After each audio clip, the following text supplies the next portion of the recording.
ब्याज की वार्षिक दर होती है। ये बात याद रखना जब तक चैप्टर खत्म ना हो जाए। दोनों साधारण और चक्रवर्ती दोनों चैप्टर जब तक खत्म ना हो जाए, इस बात को याद रखना। और एक फॉर्मूला भी मैंने लिखवाया था कि ब्याज की दर होती है 1 साल का ब्याज बटा मूलधन गुणा 100।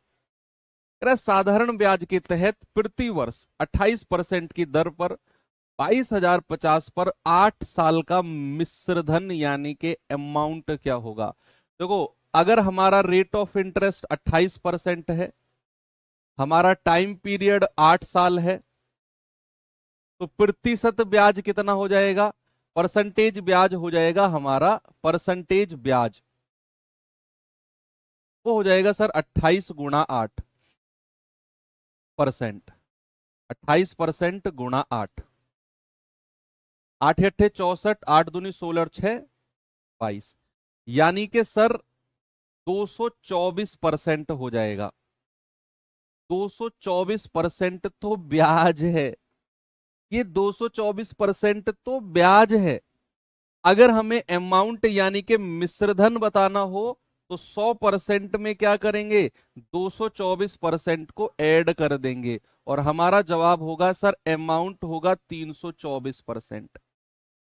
अमाउंट क्या होगा, अमाउंट होगा 324%।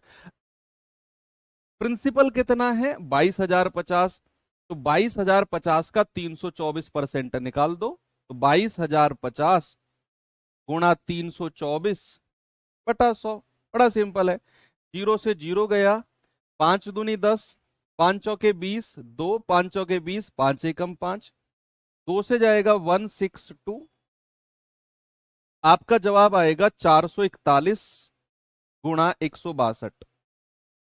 यूनिट डिजिट से जा सकते हो क्या, 2 एकम 2, लास्ट में यूनिट डिजिट वही आएगा, गुणा कर लो यार, 162 एकम 162, हासिल का 16, 162 चौके कितना होता है, 16 चौके 64, 640 और 2 चौके 8, 648, 648 और 16 कितना होता है 664, हासिल का 66, 162 चौके 648,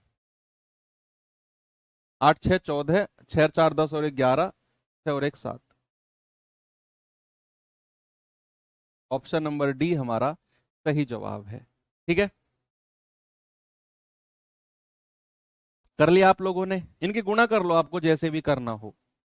ठीक है, आगे बढ़ू, ये सवाल करिए।